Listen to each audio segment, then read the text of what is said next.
ennaku z'omwezi Sunday esooka temwerabira Sunday esooka mu gw'omwenda egenda kuba Sunday ya red. Olwo lunaku lwaffe lwa nkyukakyuka twambala red, temulwerabira. Sunday esooka buli mwezi nga tutandika n'ogw'omwenda ogujja tujja kwambala red oba His Excellency Kyagulanyi Ssentamu ng'omuyinako oba ekigambo oba erinnya lye mu buwandiike oba ekifaananyi kye. Temwerabira ate tukoma ku kwambala bwambazi. Bw'omala okwambala nga mwekuba ebifaananyi nga tugabanako n'ensi yonna etegere nti olwo lunaku lwa red ate lwa His Excellency Kyagulanyi Ssentamu. Then ekyo kijja kutulaga volume yo revolution weeri mu mitima gyammwe, kubanga akantu akatono bwe kagaana ate ekinene kinaasoboka kitya. Bwe tuva ku ako akatono nga tugenda ku kirala. Maama bw'aba atandika okuwa omwana ekyennyanja asooka n'amusosolera, bw'amala n'amuteeramu eggumba eddene n'alaba oba omwana ono eggumba lino anaalyawula ku muwula gw'ekyennyanja. N'atandika okumutega obugumba obutono. Bw'alaba ng'omwana abukwatako n'abufiiringa oba n'abuteeka mu kamwa n'agundi n'abufiiringa n'atabumira, ng'amuwa ekifo ekiramba ng'omwana yeesosolera. So kati tutandise emitendera gy'okwesosolera. Tutandika ku kitono. Tugenda tulinnya paka lwe banaatuyita nti abange mukeere tusisinkane wano. Kale Sunday esooka ya kwambala red oba His Excellency Kyagulanyi Ssentamu ekifaananyi kye oba erinnya lye. Mwekuba ebifaananyi mu bipositinge. Weerezaako munno akupositinge. Nze wendi mu bimpeereze njabba positinga. Admin waali. Mutuweereze mujja kuyita ku peegi zaffe wonna wonna we mwetaaga. Tujja bateekayo ku Twitter, tujja bateeka ku Facebook, tujja bateeka everywhere tujja bateekayo. Naawe nga bweweeteekayo bw'osanga post eya red givuge. Tulage ensi nti ffe twalonda President, ffe twawangula. Omanye omuntu akubba ate n'afuba nnyo okukakasa ensi nti nno ye yawangula. Nalabyeko kirooto kyange, ekyo kirooto kyange teyalayidde. Naye nga bulijjo awo neewuunyiza TV z'e Uganda. Wali Sanyuka TV, buli kyolaba ku Sanyuka TV fake. Sanyuka TV simanyi ne baani bonna bakyaza gundi oyo Kaweesa. Ekirooto kyange kyabadde tekigenze. Naye nabawangudde. Katonda mukulu. Katonda talyaza amaanya. Naye bw'atalayidde ne bagendayo ne babuuza ab'ekatooke bannange, kiyamani wammwe talayidde. Mwasanyuse oba nemujja nti ffe twasanyuse nnyo kuba twamulonda. Ffe twalonda oli omulala. Naye nga wano ku mativi bakulaga ku mativi ne ku maleediyo bakulaga nti oli yakikuba. Era ne bamuwa ne platform awo. Waliwo TV ezitasaana kulaba mu ggwanga Uganda. Sanyuka TV be baasinga okutambuza Saanya. Sanyuka TV baatambuza omwana Saanya. Innocent Tegusula ye yamuggyemu amazima amatuufu nti bagamba bagenda kumpa mapeera bagenda kumpa ekizimbe. Tegusula yamubuuzizza ekyani, bajjeko omuntu ekizimbe bakikuwe oba bakuzimbire ekipya nti nkugambye n'okukiroota nakiroota. Kale nga tumaze okwambala red ku Sunday esooka mu mwezi okutandika n'ogw'omwenda, ekiddako kuteeka ku mikutu emigattabantu tusobole okwawula endiga mu mbuzi oba emisege mu ndiga. Nakugambye red kigenderere. Lw'ogiraba mu Bayibuli wabaawo okununulibwa, wabaawo okutaasibwa, wabaawo okusimattuka. Aba red basimattuka. Genda mu Exodus 12, genda ne mu Joshua akawera akamyufu akawonya omukyalo omwenzi. Kitegeeza oyinza n'okuba nga obadde totuwagira naye gwe yambala red ku olwo, yambala red ogiteekeyo.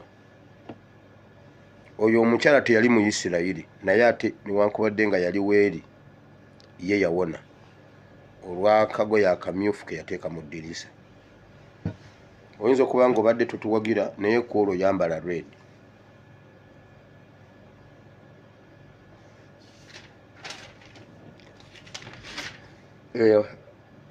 Sign ya redemption. Okay. Ku Sunday tubeera n'okuwumbawumba wiiki ate tubeera n'obutonotono bwe tusooka okugyawo. Newankubadde ndi mu otulo nagenze neneefula Spiderman, Superman neŋŋaana okwebaka. Nebasereeti kuba nabadde sigenda kwebaka naye tubadde tugira bwe guno tulo tuntwala neewunziseeko katono bwe nti admin agenza okunkima. Akubye essimu n'akoowa ye n'atambula najja ngamba owange ate obwedda ndi wano okuva ku makya obwedda ndi naye wano naye nga yanjogeza.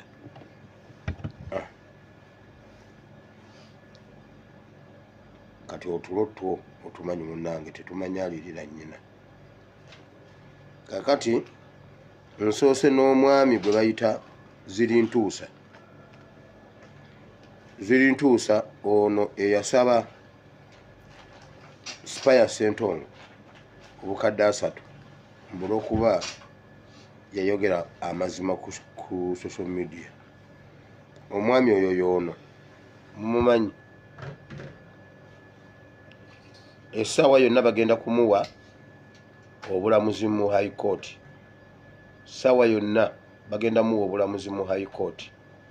Lwaki bagenda muwa obulamuzi mu High Court? Waliwo ebintu bingi. Ono mafia. Waliwo akabondo k'abamafiya akali mu kitongole ekiramuzi akalimu Accuramu. Namubawa wano eyali mu musango gwa Honorable Ssenyonyi mumujjukira twamukubira nnyo amasimu nabawa ennamba ye. Accuramu ba Accurus. Mumujjukira oyo tumukubidde nnyo amasimu wano. Waliwo omulamuzi omulala bamuyita Kinobe eyali mu musango gwa Honorable Walukagga. Kinobe mumujjukira era naye namuwogerako dda wano. Noono bali ku kizimbe kimu ekyo kya Simanyi Trade Towers. Ono ye Zirintuusa. Kati essaawa zino registra naye agenda kuweebwa obulamuzi essaawa yonna. Kabondo k'abamafiya abajja mu kitongole ekiramuzi abagenda okuba abazibu ennyo. Era ono okusinziira ku kugaliwo ono yalina fayiro y'ettaka lya Alex Mukulu era essaawa yonna ewa Alex Mukulu batwalawo. Ono alinayo fayiro 2 ku gundi ye ku ntebe ye. Alinako fayiro 2 ez'ettaka eryo bagenda ditwala. Bagenda kutwala ettaka lya Alex Mukulu awe Mengo waliwo ayagalawo. Oyo mwami oyo mufero oyo gwolaba oyo ate bagenda muwa n'obulamuzi mu High Court. Yoyo yasaba Spire Ssentongo obukadde 3 oba amusibe olw'okwogera amazima. Kambawe ennamba ye. Agenda kutwala mwawulidde omukyala eya kisiinyizaako mbu waliwo manerenda abanja. Fayiro ziriwo no omusajja. Kakati ennamba ye. Kambawe ennamba ye.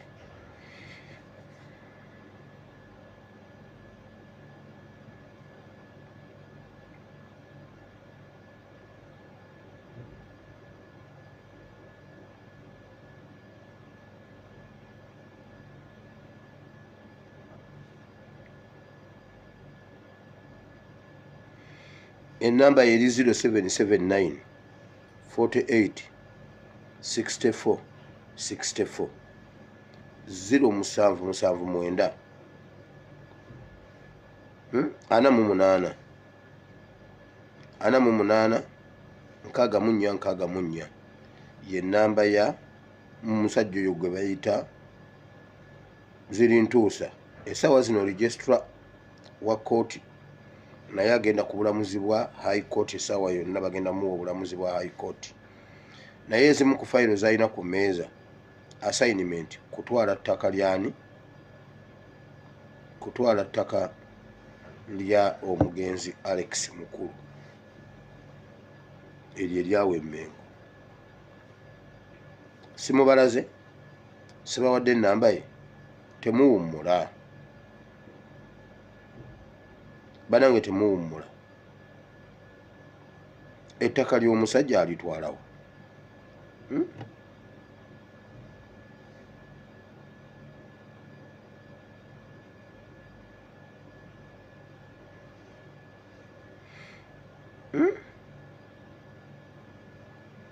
Namba ya Zirintuusa eri 0779 48 64.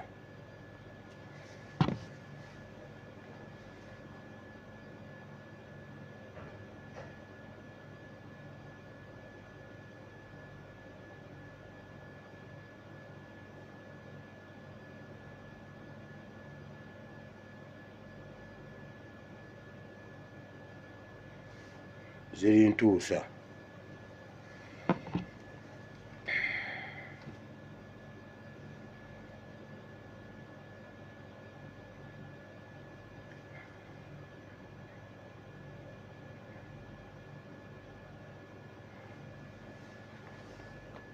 Mwamuleba?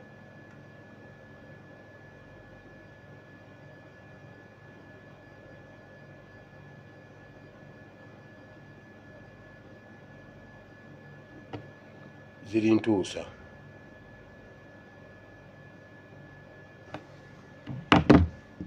Assignment gyasookerako ddala ku mmeeza ye eziri ku fayiro eziri ku mmeeza ye ziri ezi zombi za Alex Mukulu, ate ziri mu buwumbi okumanya bagenda twalawo, okumanya bagenda twalawo. Ekirala, mwabbye omulambo gwa Alex nga mugutwalawo. Nze ebintu ani Abe Mukibi bye yayogera byandaga nti waliyo ekintu. Ate nono omukyala ekibi kye yabadde akola mbw ate gavumenti mbwe tuyambeko mbwe ebiyingiremu. Gavumenti ye yalemesezza postmortem. Simanyi kiki Museveni kyaba ayagala ku mirambo gya bannakatemba n'abayimbi ne bannabyabufuzi. Museveni aba ateekwa okutwala omulambo ogwo oguggyako ebintu. Kati mugende musimuleyo omulambo ogwo mulabe oba guyina ebitundu byagwo.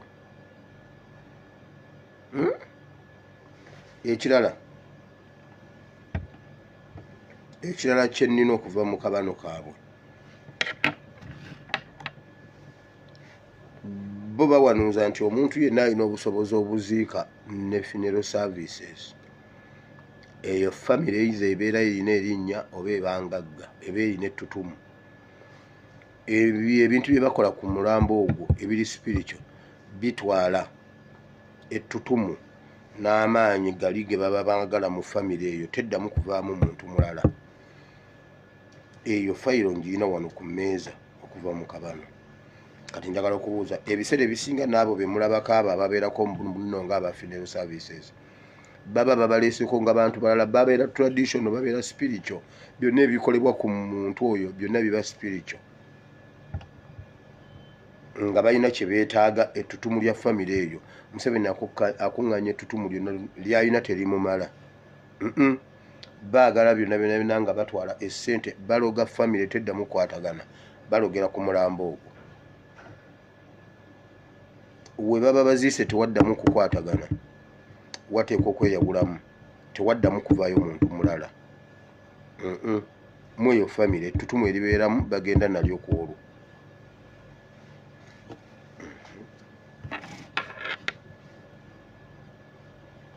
Mbabuulidde tuddeyo ku nnono zaffe ez'edda ez'okweziikira abantu baffe, abazzukulu mumwesitulire jjajja wammwe mumwetwalire. oba abantu abagwa mu gundi eyo nga bulaba nti ffe abanuupu ba foot soldiers be basitula ekkeesi y'omuntu waabwe paka ku ntaana bo ne bamweziikira. kasolaba omulambo oguzzeemu enkaayana simanya ate mbuno gavumenti egututte ate biki ate ng'omanya be bamutirimbudde. Kati ziri ntuuso agenda kutwala ettaka lya Alex Mukulu. Enamba ye njibawadde n'ekifaananyi kye nkibawadde.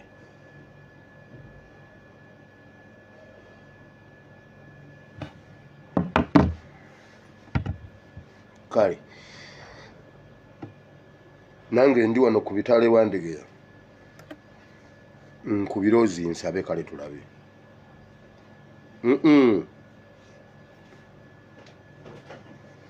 Nzuuno wano njagala nange ompiseeko ekiwandiiko olabe bwe sikusinisa ebinnyo by'Abanyarwanda. Nze ndi waggulu w'amateeka.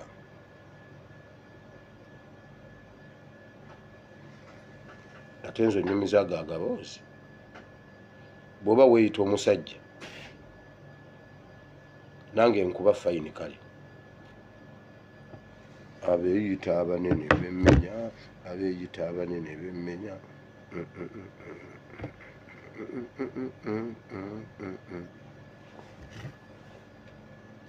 Oyagala bukadde 3 kati nze nkuyingiddemu sisaaga.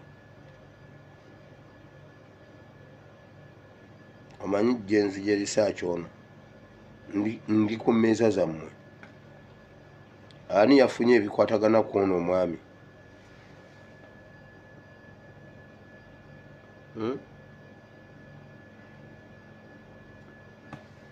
Ani yafunye ebikwatagana ku ono omwami Talemu? Ben waliwo omuntu omu gwe nafunye yasoma naye ku yunivasite ogwo. Naye njagala okwongera okumanya omuntu yenna amanya oyo omwami eyakubye Gaddafi.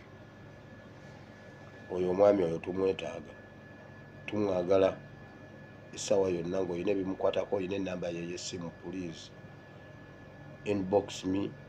Olina ebimukwatako, mukyala we omumanyi, gye bamuzaala, bazadde baabwe obamanyi bombi, omwami n'omukyala, inbox me to exposinga abantu bano. Ayina ennamba ye, prison ennyimye ennamba ye. Aba prison bamutya olutya, simanya baba mutyako ki. Bwe n'oba olina ennamba y'omukyala gituwe.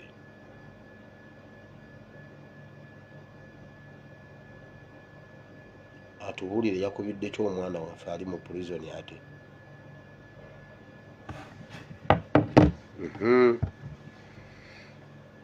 Kale abalamuzi abo bonna nga bwe mbabagambye Kinobe n'oli omulala n'ono ziri ntuusa, simanyi ziri ntuusa. Abo bamafiya tetubawa chance. Abo gwe mulembe omupya ogugenda okubeera mu balamuzi nga bwolaba bwe bateekateeka omulembe oguli mu bannaddiini. Bano be bamafiya abaddako, abasomera ku bamafiya abaliwo bano Bakiryowa Kiwanuka. Gwe Kiryowa Kiwanuka gwe Kiryowa Kiwanuka gwe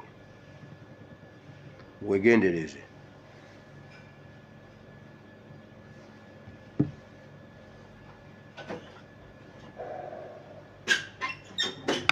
Muganda wange Kiryowa Kiwanuka baamuwa security ejjo nabaddeko naye eyo mu kuziika eyo Wakiso.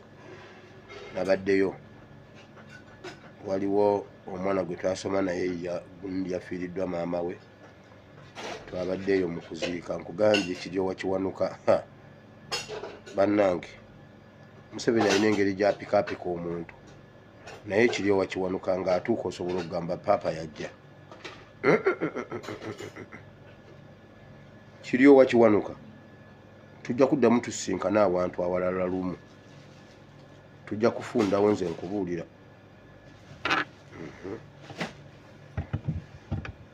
Kuba kati oyitiridde. Mmwe musibye obumafiya awe Uganda, gwe ne Kalugire. Igwe Kalugire Sali Musale ne Museveni abantu aba. Sali Musale Museveni Kiryowa Kiwanuka ne Kalugire mukoddomi wa Museveni mwaba mmwe basaba mafia mu ggwanga Uganda gwe Kiryowa Kiwanuka ne Kalugire mmwe ba mafia ba sekita y'amateeka mmwe mufuga obumafiya obuli mu makooti mmwe mufuga kooti ze Uganda. Sali Musale afuga ba mafia ab'ebyenfuna. Museveni on top saba mafia. Tewali kye mukoze kye tutamanyi ne bye mukolera mu mabega w'ebisenge by'amakolero tubimanyi tubiraba tubitegera tubifuna. Mwonoonye eggwanga lyaffe kulwokubanga muli heavily protected nkugambye naye bujja bakeerera mulimba.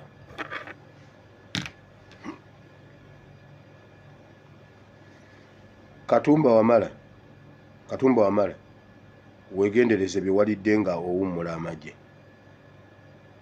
Mujjukira kye nabagamba wano ku Kaseija mukyamulaba. Kaseija aliwa mumulabako eyo bwe muwuya kati nti Kaseija afudde temuwakana. Nabagamba Kaseija okumuggyako ne bawa musaasizi. Kaseija ne musiba ne mugamba wummula mirembe. Era nga bwe nagamba Alex mukulu Kaseija mumulabako eyo.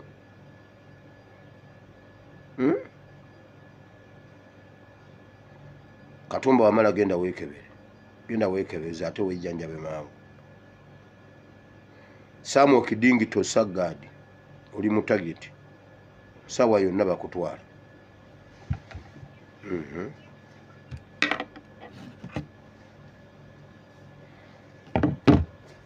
Kale olwaleero tugenda kwogera ku busibe obw'omwoyo n'obw'omubiri. Tugenda kwogera ku busibe obw'omwoyo n'obw'omubiri. Tujja kuva wano ng'okitegedde bulungi naddala mu bitabo bino wammanga. Ogenda mu kitabo kya Yokaana essula ye-11 olunyiriri olwana paka ku lwana mu 4. John chapter 11 verse 40 to 44. Tugenda mu Isaiah 61. Omwoyo wa Mukama Katonda ali kunze kubanga Mukama antumye okusumulula abasibe n'abawambe okuteebwa. Waliwo abasibe ne ba captives. Bayibuli ebyawula. Waliwo abawambe waliwo abasibe. Awo tugenda okusoma leero Isaiah 61 verse 1 paka gy'oyagala okukoma. John 11 40 to 44. Mujjukira nga Lazaro azuukira. Yesu n'agamba mumusumulule. Osobola n'okuzuukira naye ate n'osigala ng'oli musibe. Osobola n'okusibibwa naye ate era ng'oli mufu. Naye ate osobola okuzuukira naye ate n'osigala ng'oli musibe. Kati naawe oba olina okusumululwa. Then nga bwe tujjayo ekifaananyi kino eky'obusibe obw'ekkomera lino lye tumanyi. Omusibe taba na rights ze. Omusibe asobola okulimbibwa ekintu kyonna. Mbusanya baamugamba bagenda muwaliidika bamuwasize n'omukazi gw'atalina. Yali babuuziza omukazi mugenda mumpa munkolerera embaga oba bali bagenda muwa mukazi waani owa Bujingo.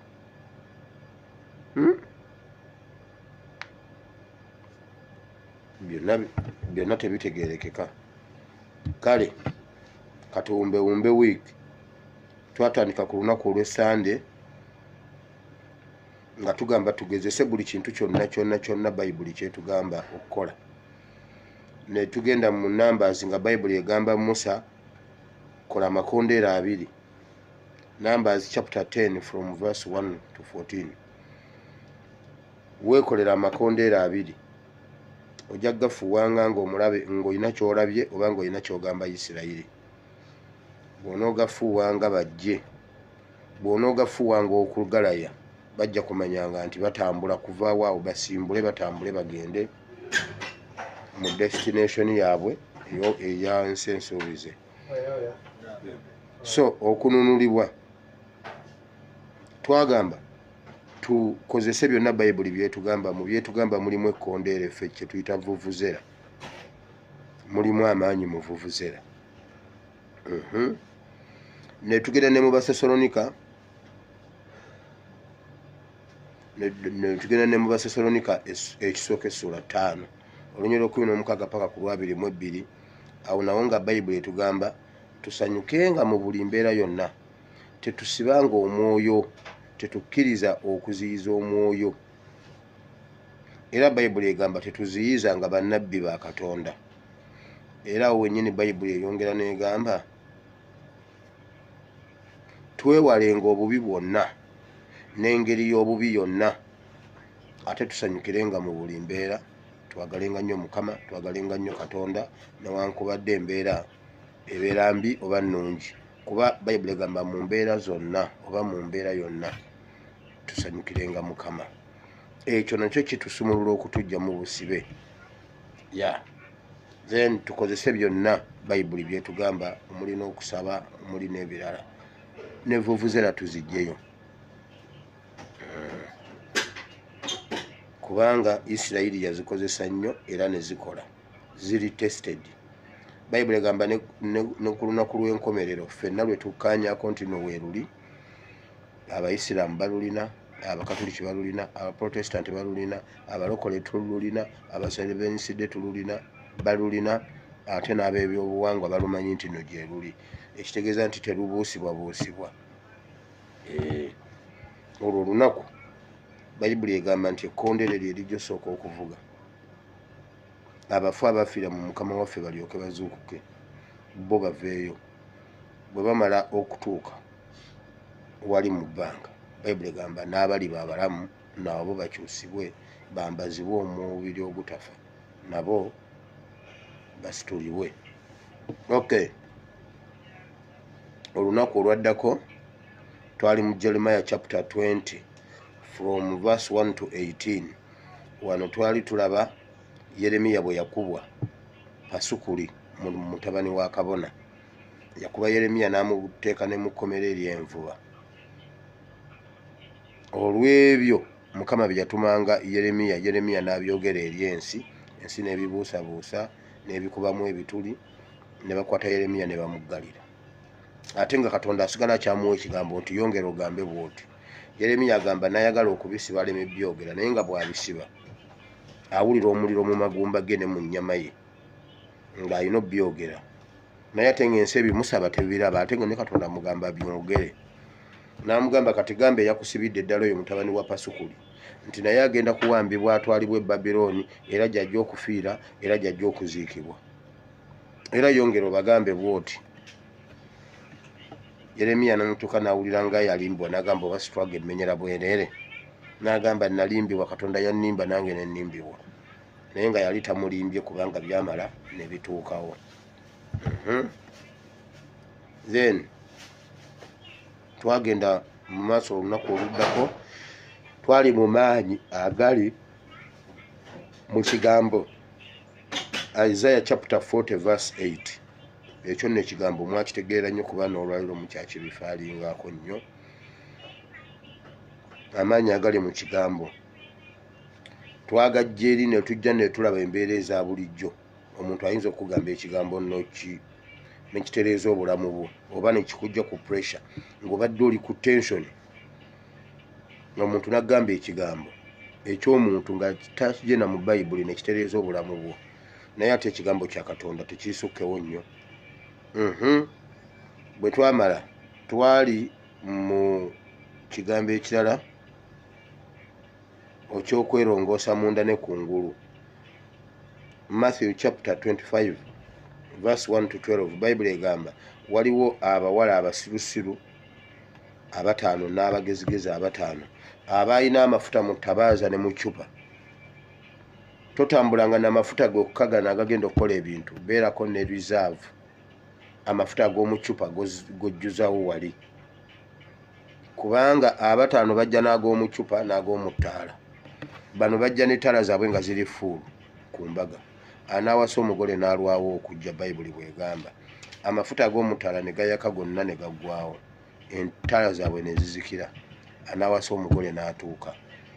Bano abaali balina eccupa ne bajjuzaawo, ettabaaza zaabwe ne zeeyongera okwaka, bano nga tebalina we bajja kujjuzaawo. So twagamba twerongoose munda ne kungulu. Era ku olwo twayitako ne mu kitabo kya Ezekiel 36 25-28 nga Bayibuli egamba etya. Nga Bayibuli egamba nga Mukama yagamba Ezekiel, ngenda kukunaazaako empitambi eyo, nkwate n'omutima ogwo oguli munda ogw'ejjinja ngukyuse nguteekemu omutima ogw'ennyama. Okuva ku olwo ojja kutereera obeere mwana wange nange mbeere Katonda wo. Ku olwo twayogera ku kwerongoosa munda ne kungulu, okweggyamu obubi bwonna. Era ekyandikibwa kino twakiddamu ne mu ttumbi mu kiro nga tusoma ku mutima gwa Dawudi n'omutima gwa Sawulo. Era bwe twamazaawo twabadde mu no shortcuts. Mu bintu bye tukola okwenunula obulamu obutaggwaawo temuliimu shortcuts. Tewaliiwo wobulankingira mbwombu n'oteme wano oguke wali nedda. Olina kweramba kkubo bulungi nnyo straight. Kale tewali kyogamba nti ojja kukola kino oba kino ojja kitwalako okikoleko haafu oleme kimalayo. Eggulu liba likusubye, obutukuvu n'obutuukirivu buba bugaanye. Katonda waffe talina shortcuts. Era ku olwo twagenda awo twali mu kitabo kya Exodus chapter 13:17-22 nga Bayibuli egamba awo Musa n'ata abaana ba Isirayiri n'abagamba kale mugende.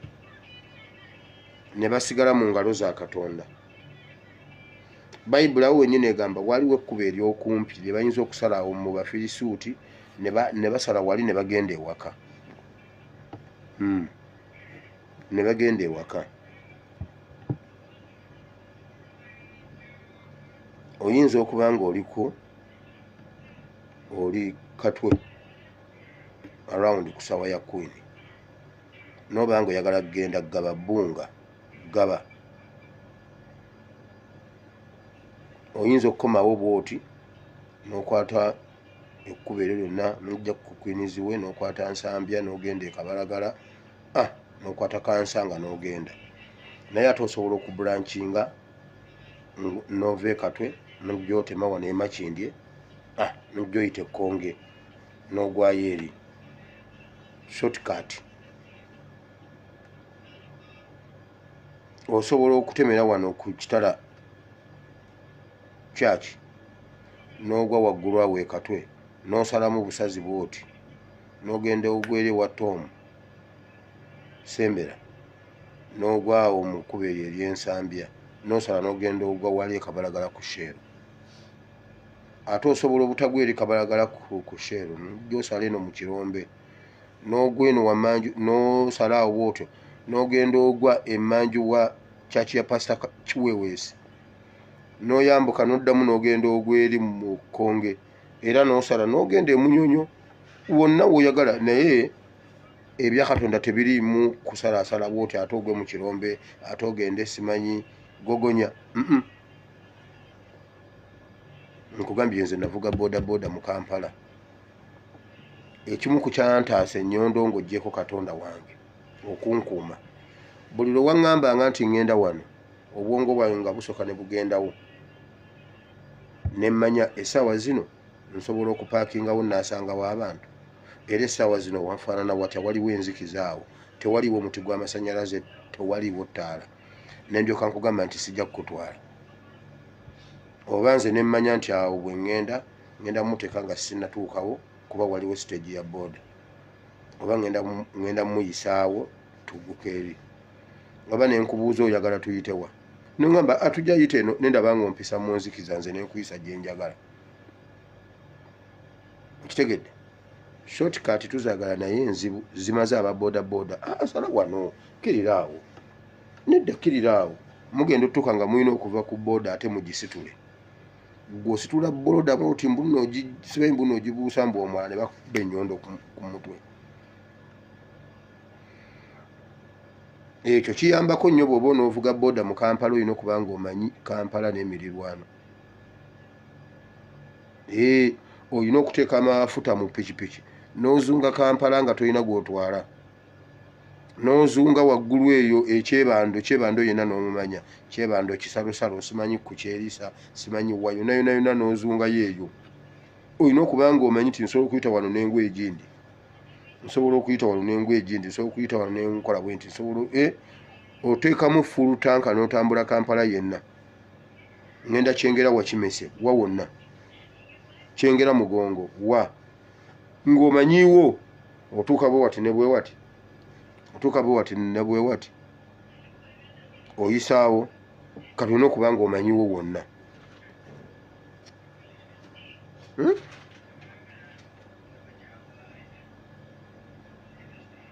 bwe kiba si kyekyo obeera owedde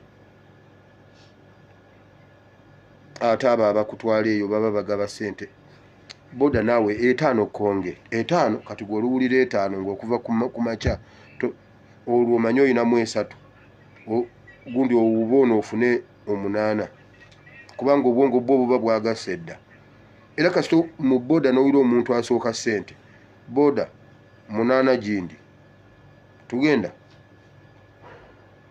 kasita akusooka ssente ng'omanya aba akusika eriyo kubanga obwongo buddukira mangu ku ssente awo omugambe nogamba oba n'otuuka n'omanya nti kati angambye omutwala wa nti ogamba kati bwe muteeka wano nempa awo wa booda ebiri amutwala nti ye oba ogumu nti ye osibira ku stage ya borders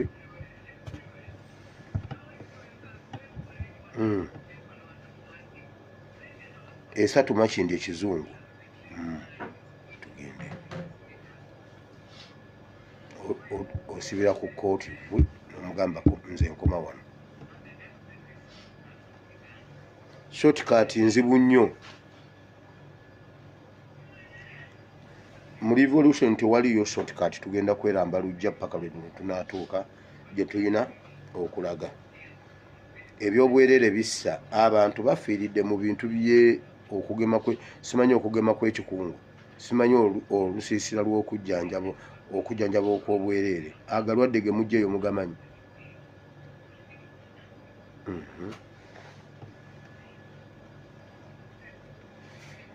bwe twavaawo twagambye Uganda will be free tujja kununulwa one day twabadde mu Exodus chapter 1 from verse 8 to verse 15 Bible egamba etya awo Bible egamba abaana ba Isirayiri ne babonyaabonyezebwa ne bongerezebwako ekikoligo ekirala nga tebalina kye bagamba Falaawo bagamba temulina kye muŋŋamba n'abongera okubabonyaabonya twabadde tugamba tujja kuba free ate tweyagalire ne mu kubonaabonako lwaki obukugu bwe tufunye mu mulembe gwa Museveni mu gavumenti ejja bugenda kuba bugagga gagenda kuba magezi mu Uganda ejja tewagenda kuba musiru kubanga okunyigirizibwa kwonna kwe tunyigirizibwa kwonna wali tugenda kujjamu achievements zokka bugenda kuba bukugu Isirayiri bwe yabonaabona ennyo mu buddu okubonaabona kwe baabonaabona emiggo gye baabakuba gye gizaala tekinologi ali mu nsi yonna era wewava okubanga be bakutte ekonome y'eggwanga y'ensi yonna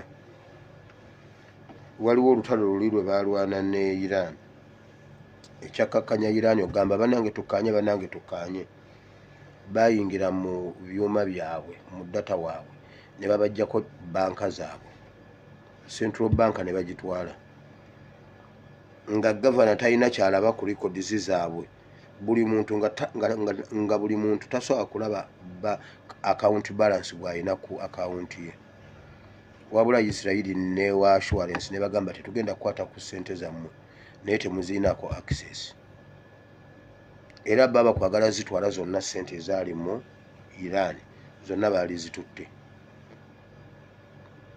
nkugambe bwe baba bonyabonye nnyo bayiiya okukola empuku bayingira mu mpuku eyo wansi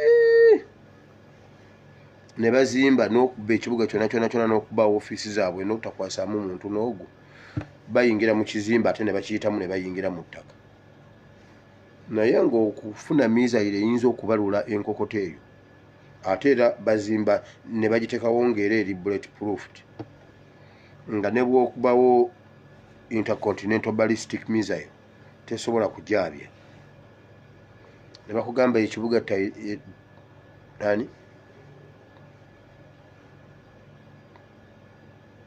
Tel Aviv bakikubye ne bakisaanyaawo naye temuli muntu afiiriddemu kakati gwe obwongo ne bukujjira ng'olaba Kampala ng'olaba omuyeeye gw'e Kampala n'ogamba okuba otya Kampala n'otakwasaamu muntu obwo bulimba bali bwe bayingira bwe bati mu kizimbe bayitamu ddala ne bagenda ayinza okuyingira mu kizimbe bw'ati n'akiyitamu n'agenda empigi kakati nga mu ttaka atambudde distance ng'empuku ate edda mpigi kati gwe n'okuba Kampala ng'olowooza mbu n'obakwasiza kumbe bonna bali mpigi ne bw'okuba Kampala n'omumementula munda bo bamuyiseemu dda bali buwama bo ekibuga Masaka nga ate bo bakiyitamu dda bali lya ntonde nga Masaka oli owa wansi ate ali lya ntonde nga ye wali ofiisi zonna ye wali buli kimu nga kiri eyo gwe n'okuba Masaka n'ogamba tumukubye wansi ne waggulu yena tumumementudde aguddemu bo bamuyiseemu dda bali lya ntonde babbulukukira Ntungamo basobola okuyitiramu ddala ne bagenda ne babbulukukira Entungamo abayingiridde e Masaka ekyo kiri mu Kyabalamuzi Judges chapter 6 from verse 1 to 7 nti Midian baakola bubi mu maaso ga Katonda n'abagabula mu mukono gw'abalabe baabwe ng'ekibonerezo Midian n'ebakuba n'ebajeeza balaba bafa nnyo ne bayiiya tekinologiya w'okukola empuku ne babeera eyo kakati ebyo bye bakola kati babitandikira eri mu mulembe guno nga bwa advances just naye nga bakikola dda mu Bayibuli mu kitabo ky'Ekyabalamuzi essuula ey'omukaaga kuva ku lunyiriri olusooka paka ku lw'omusanvu naye olwo lulimu empuku lunyiriri lwakubiri ne beekolera obuyu ku nsozi n'empuku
Yesu n'ayimusa amaaso ge waggulu n'ayogera Yokaana 10:41 awo ne bajjawo ejjinja Yesu n'ayimusa amaaso ge waggulu n'ayogera nti Kitange nkwebaza kubanga wampulira 42 nange namanya ng'ompulira bulijjo naye njogedde ku lw'ekibiina ekinneetoolodde bakkirize nga ggwe wantuma 43 bwe yamala okwogera bw'ati n'ayogerera waggulu n'eddoboozi ddene nti Laazaalo fuluma ojje 44 eyali afudde n'afuluma ng'azingiddwa mu mbugo amagulu n'emikono n'ekiremba nga kisibiddwa mu maaso ge Yesu n'abagamba nti mumusumulule mumuleke agende.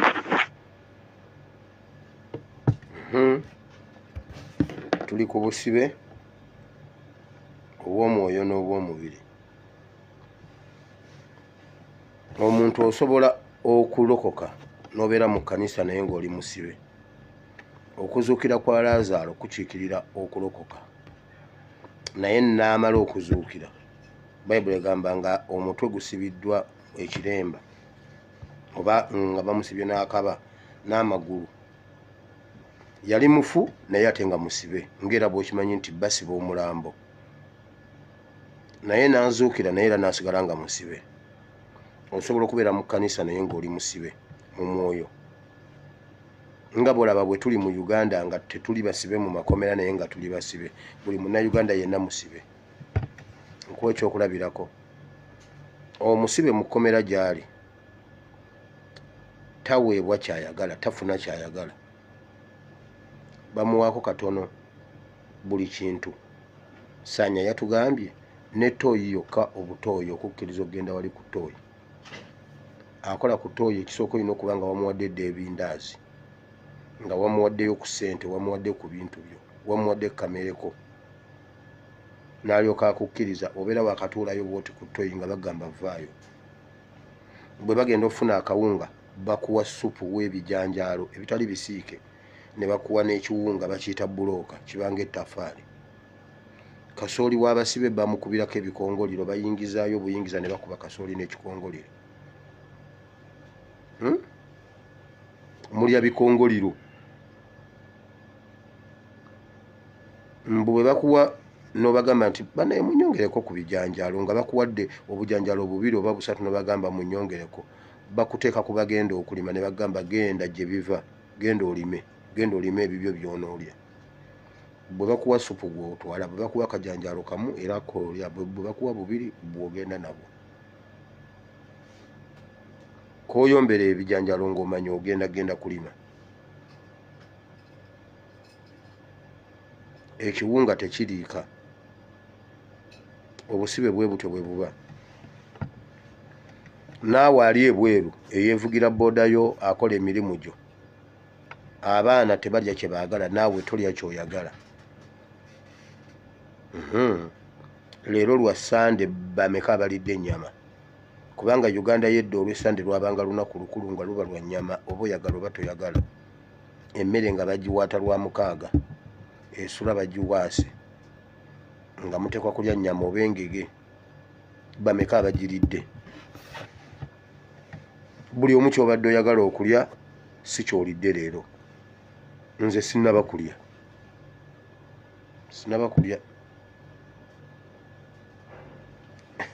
Nina okutandika vidiyo ssaawa 10 ez'okuse 11 n'eddakiika ezigwamu nga 2. Ate ne ntandika okutegeka bye nabadde nsuze sitereezezza. Kakati waliwo okutusumululako ekintu.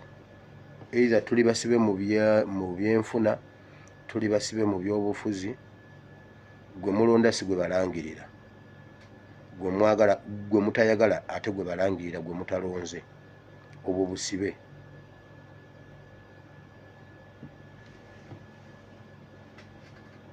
Isaya kye yavaalanga Yesu, Yesu n'akiddamu ekyawandiikibwa kino mu Luka Essula 4.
Essula y'enkaaga mu emu.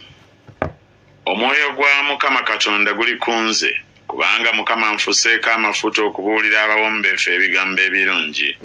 Antumye okusiba abalina emitima egimenyese, okulangirira eddembe ly'abawambe, n'abasibe okuggulirwawo ekkomera, okulanga omwaka gwa Mukama ogw'okukkiririzibwamu, n'olunaku lwa Katonda waffe olw'okuwalaniramu eggwanga, okusanyusa bonna abanakuwadde, okubateekerawo abanakuwalidde mu Sayuuni, okubawa engule mu kifo ky'evvu, amafuta ag'okusanyuka mu kifo ky'okunakuwala, ekyambalo eky'okutendereza mu kifo ky'omwoyo ogw'okukungubaga, balyoke bayitibwe emiti gya butuukirivu, Mukama gye yasimba, alyoke aweebwe ekitiibwa ye. Kale balizimba ebyazika eby'edda, baliyimusa amatongo agaasooka okubaawo, era baliddaabiriza ebibuga ebyazika, amatongo ag'emirembe emingi.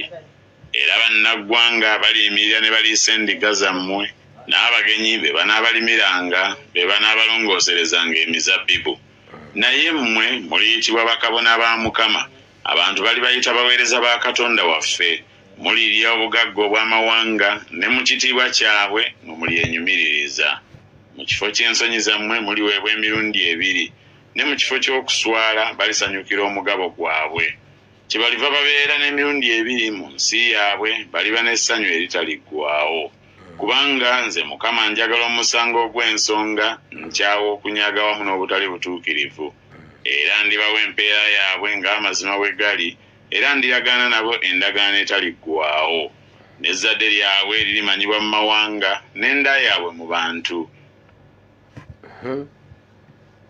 Nti omwoyo wa Mukama Katonda ali ku nze, era antumye n'okulangirira omwaka gwa Mukama ogw'okukkiririzibwamu oba ogw'okusumululibwamu. Nasomesa wano ku mwaka gwa Jubiri. Jubiri ogwo mwaka gubeera gwa kusumululwa. Mu Isirayiri bwe wabeeranga n'omuddo, naaweze n'ava mu Jubiri n'agenda mu Jubiri, olina okumuta. Okujjako nga ye yeeyagalidde n'agamba nti nze leka nsigale nga nkola guno omulimu ngwagala. Yesu yagenda okujja ng'olwo olunaku lwaliibwa nzaamaanya, nga bakozesa omuntu ebyasa n'ebyasa. Jubiri 2 ng'omuntu tateebwa. Naye luli ng'omuntu ateebwa n'agenda ne yeenoonyeza omulimu omulala, n'abeera free kubanga bamuwuninganga ekyobugagga kyabwe. Naye nga ku Jubiri omuta, era nga basumulula nga baggulawo n'amakomera ne babata, ne basiiga langi empya mu makomera ne gasigala free. Yesu yagenda okujja nga tebakyabata, n'azuukusa olunaku olwo, n'agamba abasibe mubate. Kakati waliwo ekintu ekisobola okukukwata mu mwoyo ne mu mubiri ng'oli musibe mu mwoyo, nga bw'obeera omusibe mu mubiri.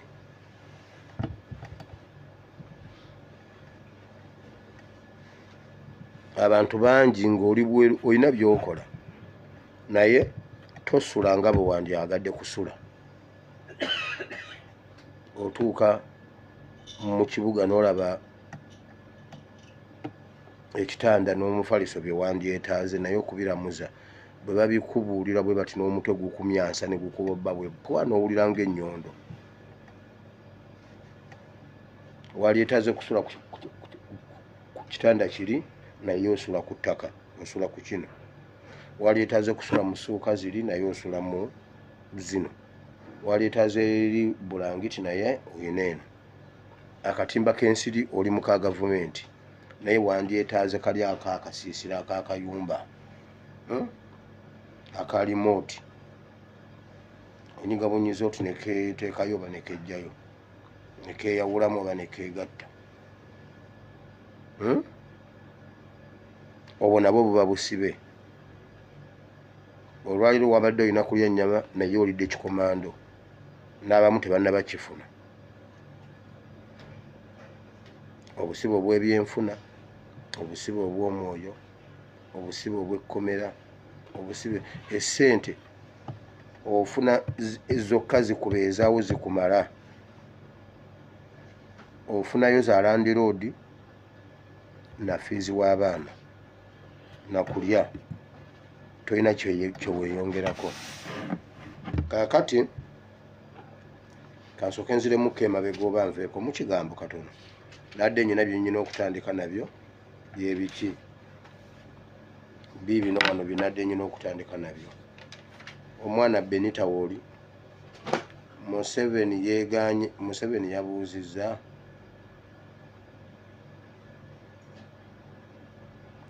baatudde ne baweeyingamu ne bagamba ekisooka kisa kya Mukama yalimbye mbu Museveni yamutumye agenda ano ne gundi mbu era bagenda mugulira emmotoka. Museveni yabuuzizza kakana ako keekaani n'akatuna n'agamba ako tekatugattako, n'agamba mundage ku vidiyo zaako, n'agamba nagenda kutwongerako ki era tewali lunaku n'olwo oyo omwana lwagenda kulaba Museveni. Mpozi nga Museveni ayagadde kunjokesa anjokesa amusinkane naye yegambye gye binaggweramira nga myerere kubanga yagambye ako tekalina makulu tekalina kyekatugattako. So kisa kya Mukama bw'anaaba yakozesezza Benita naye Benita talina nnyo kisukkawo awo talina. Olaba oyo omusajja Museveni asuula mpuuga, olaba asuula supiika, naye ate Benita mukazi wajja. Ekintu kiri kimu kisa kya Mukama kyalinga kye yayimiriddemu yakakasa Museveni nti yasobola okukwasaganya midiya, okutula midiya n'okutula abantu bannupu aba midiya ab'enkyukakyuka okubayingiramu okubasensera. Kyekyo kyalinga ye mandeeti yokka gy'alina nti yasuubiza Museveni nti yo midiya asobola ogikkakkanya n'agijja ku sayidi ya nkyukakyuka. Naye ekyokugamba mbu simanyi mbu Museveni ye yamutumye, simanyi amunone, simanyi era agenda muwa n'emmotoka. Teri mmotoka. Museveni yabuuzizza akola ki, yasoma ki, atugattako ki, bwe tutamuwa atutolako ki nti tewali. N'agamba mutwale eri musuula eri saagala kumanya.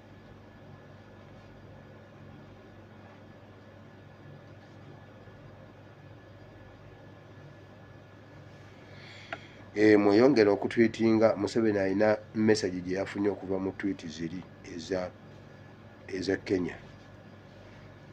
Twongere okujjukiza ensi kubanga bazoogeddeko. Museveni n'agamba bannange era temukkiriza ekintu kyonna ekitujja ku mulamu ogwo.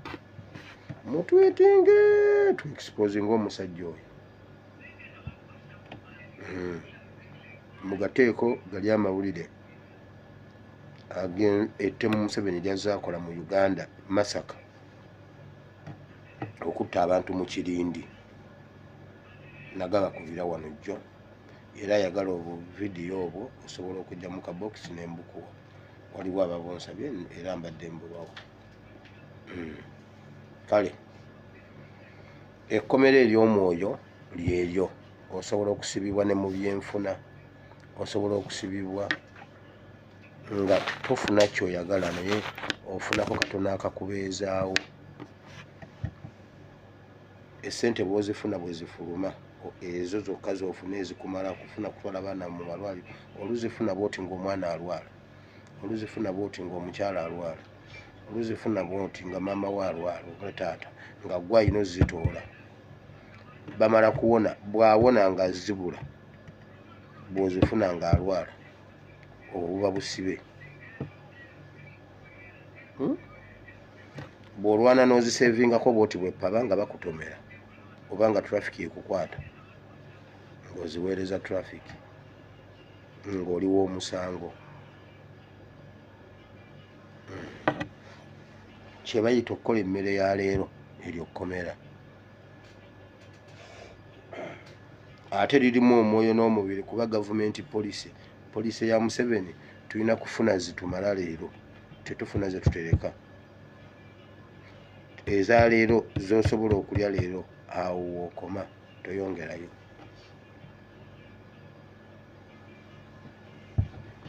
Kyova olaba bo be balina ze bawola, ffeffe twewola, bo batuwa mbizzi. Mbw abasumba baffe kati bali mu celebration kubanga excuse me kubanga bagenda kubawa embizzi bagabire abakristaayo n'obukoko. Ekiro twabazeemu tugamba akakoko ka 3,000 naye emmere ya mitwalo ya miliyoni. Lwaki ffe tetwegulidde obukoko? Museveni n'atuwa emmere kuba ayina kasooli.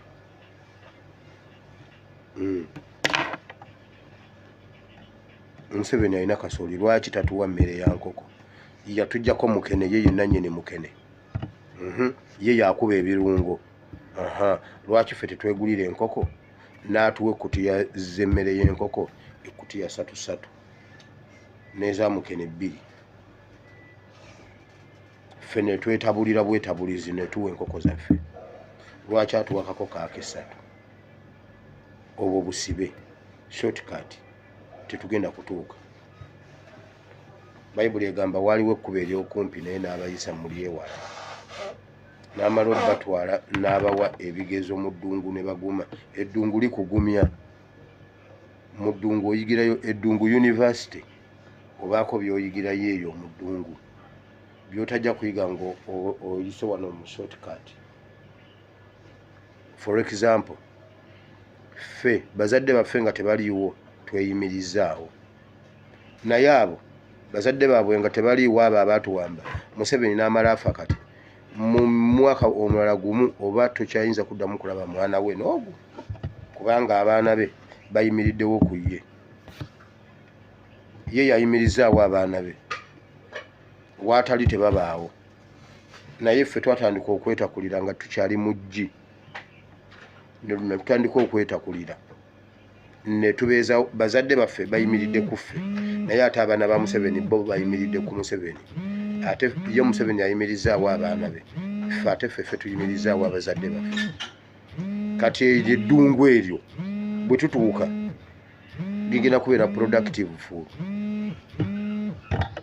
ligenda kubeera productive gye tuli. Why? Twaguma, twakapawala dda. Eddungu lyatusomesa bingi.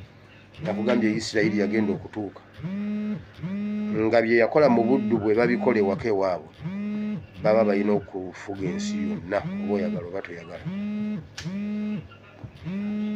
Olowooza Amerika ebeera nabo kubanga ebaagala nnyo, erowoozaamu olunaku olusobola okukyanga eri ku sayidi ndala ne Isirayiri. Teyagalira ddala kibeewo, teyagalira ddala kibeewo. Eyagala buli lukya nga bali ku sayidi emu. Isirayiri ne bwe yagala kukola kikyamu mu nsi ekikola, tewali agigambako. Ne bwe ba UN etuule simanyi mbuno egiteeseeko, simanyi mbuno ng'egisalira musango, nedda. Ebyo babikole balala, si Isirayiri. Ebbanga lye baamala mu buddu lirina levo gye lyabateekako, ate bwe baali bavaayo ne bayita mu ddungu. Eddungu eryo lyaba hardeninga, sikini yaabwe eri rafu. Oba onoobayingiramu weesiba ezi kuba ebbiri ziyinza okutuuka.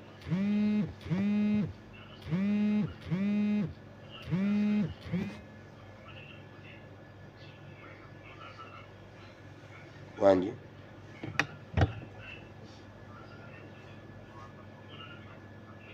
nange sawa.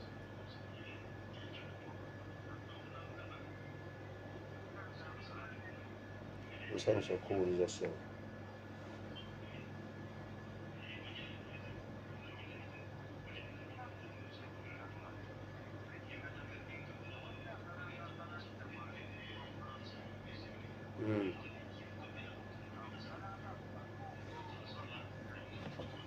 Ak'omusawo ki?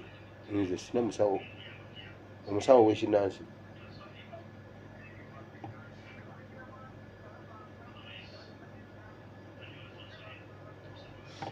Sina musawo gwe nanga. No, eriyo abantu abakwata zi vidiyo zaffe ne baziteekamu, ne bateekamu obwo obulango, naye nze sirangangako musawo wa kinnansi se.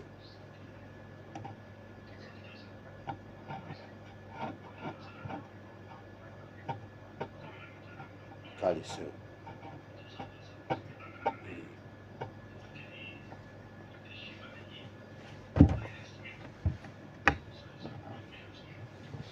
bannange sirangangako musawo wa kinnansi mwabatema vidiyo zaffe ne muteekamu abasawo b'ekinnansi mukikomye mukomye okukwata vidiyo zange ne muziteekamu abasawo b'ebinnansi ekyo mukikomeze ddala era bwe ndikusanga bwe nnaakasangawo awantu nja kufafaagana naawe nkubuulira kola ekirala kyonna naye ekyo kijje mu vidiyo zange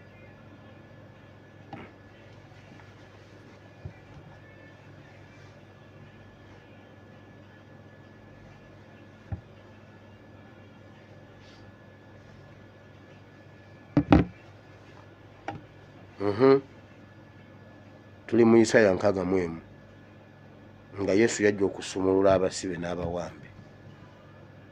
Waliwo obusibe obw'omwoyo n'obw'omubiri, era nga bw'olaba obusibe obw'omubiri era n'obw'omwoyo nabwo bwe butyo bwe buba. Tobeera bw'oyagala kubeera, tolya ky'oyagala kulya, tonywa ky'oyagala kunywa, toyambala ky'oyagala kwambala ng'omanya waliwo obusibe.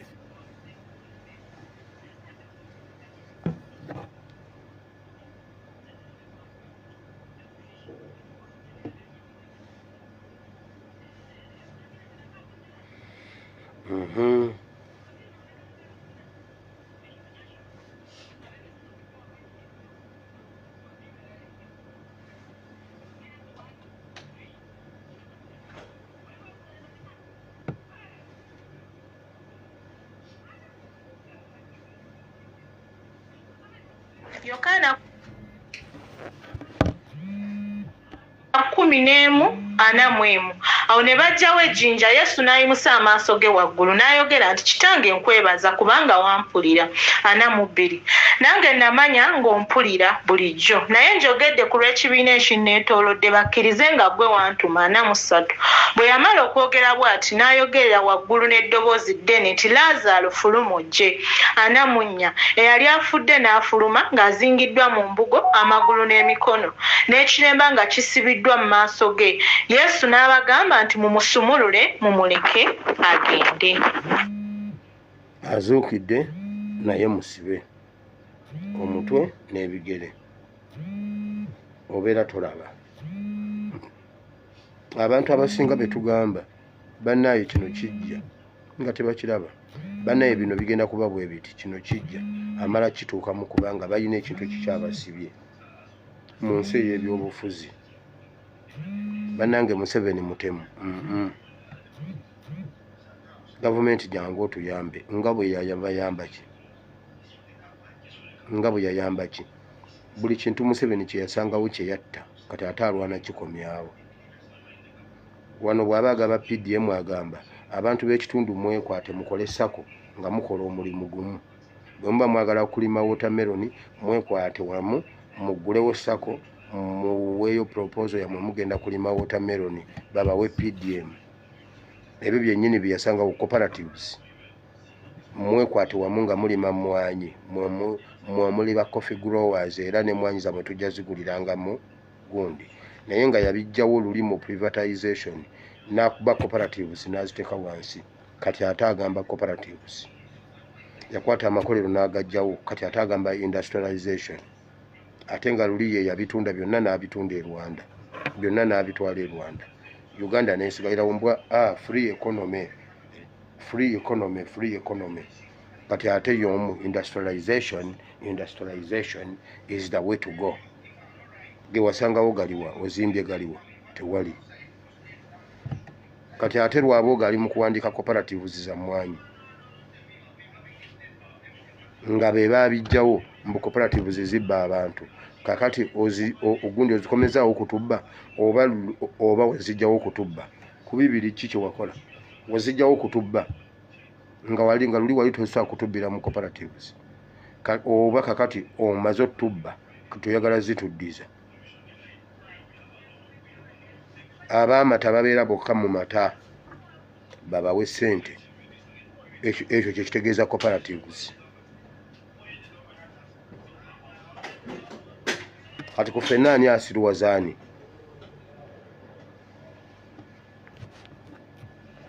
ate abantu olubagamba ne bagamba nedda olimbawire.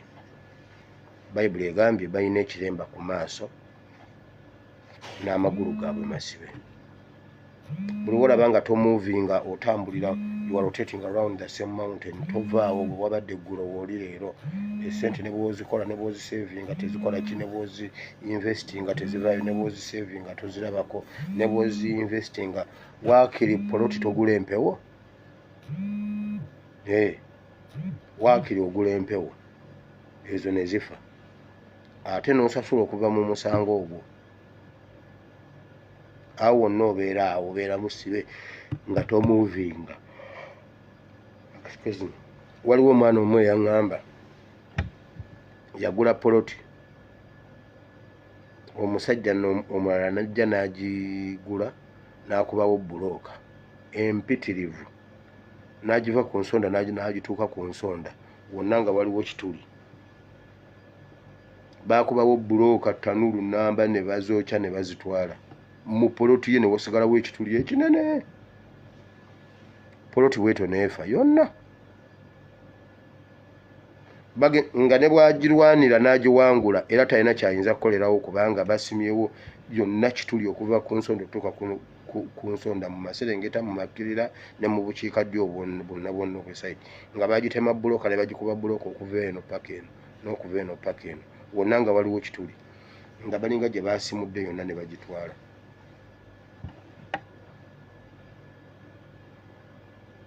Okitegedde?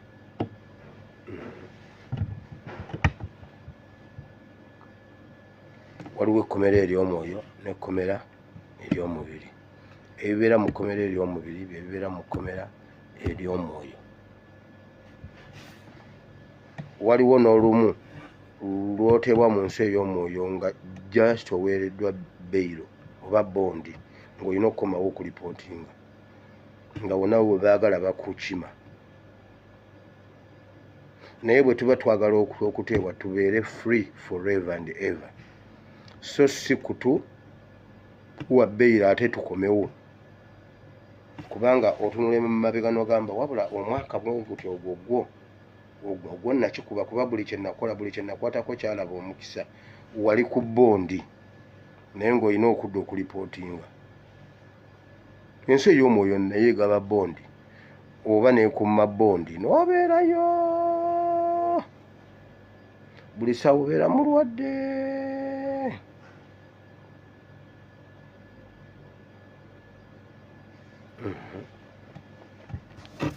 Ate waliwo oli omulala nga ye sitaani yamuma ne bondi, takukkiriza gwe tovaawo yadde, takukkiriza kumuvinga. Kati Bayibuli egambye n'ava mu ntaana naye nga musibe amagulu n'omutwe nga kuliko ekiremba. Otambula naye amaaso ag'omwoyo tegalaba, tomanyi gy'olaga, wabula otambula butambuzi.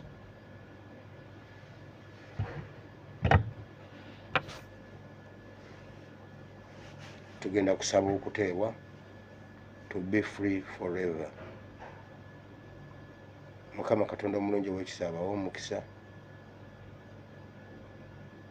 tusisinkane mu ttumbi mu kiro.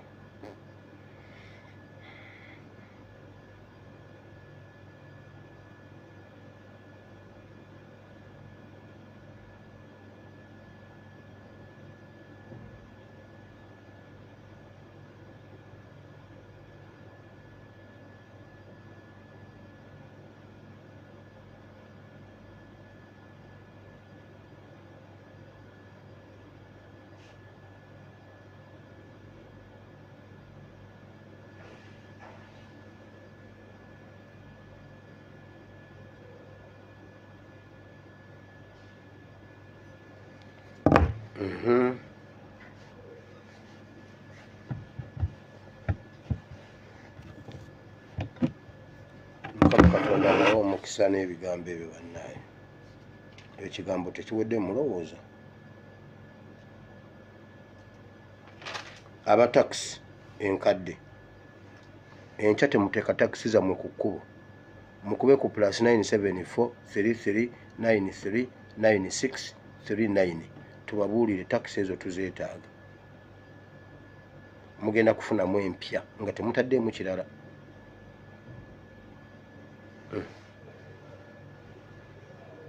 Takisi zammwe tugenda zikozesa ekintu ekirala.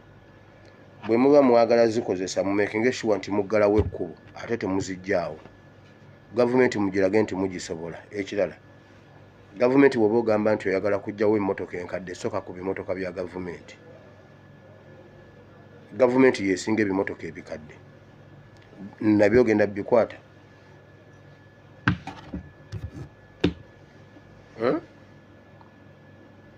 Gavumenti yeesinga ebimotoka ebikadde, naye emmotoka enkadde zonna tuzeetaaga. Tuteeka okwasa jjaamu Kampala n'emirirwano nga tukozesa emmotoka ezo. Mwe badureva mukimanyi nti musobola okuteeka Museveni ne gavumenti yo ku maviivi nga mukozesa emmotoka ezo.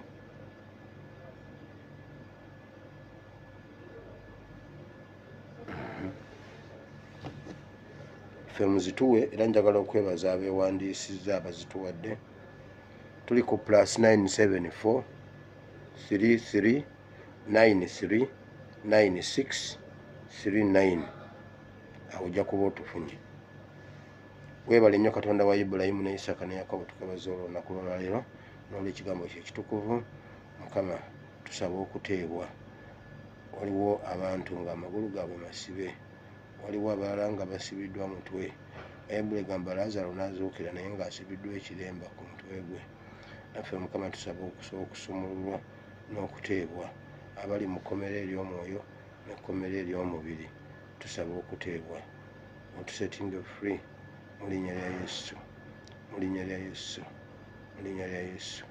Obusibe obw'ebyenfuna, obusibe obw'ebyobulamu, obusibe obw'ebyobufuzi, obusibe obuli fiziko obw'omu makomera agaddala, Mukama bwonna tusaba okuteebwa mu linnya lya Yesu. Tukkiriza Katonda waffe ayinza byonna nti gwe wekka ayinza okutusumulula, kuba Bayibuli egamba nti ogaba obwenkanya, gwe Katonda agaba obwenkanya, batabani bonna bawala bo bawa obwenkanya. Mu linnya lya Yesu Kristo Mwana Katonda ayinza byonna tusabye, abantu bonna ne bagamba nti amiina.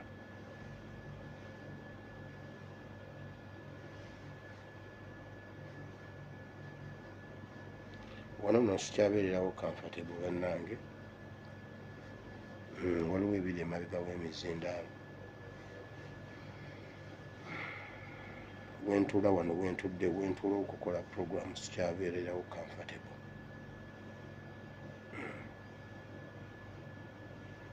Kale Mukama abawe omukisa n'ekigambo ekyo, awamu n'ekisa kya Mukama waffe Yesu Kristo n'okwagala kwa Ayi Katonda n'okusa kimwokomewo omutukuvu. Tusaba ebeeraffe ffenna n'era abooluganda bonna, tusaba biremu tubaako emirembe egitaggwaawo. Amiina. Mukama abawe omukisa.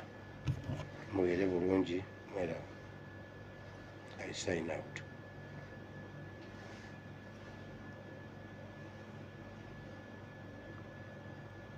Temwerabira registra gayita ziri ntuusa mubalaze nembawa n'ennamba ye.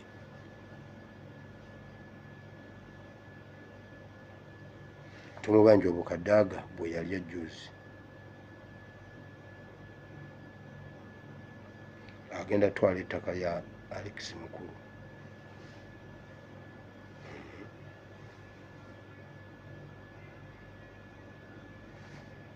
Mweraba.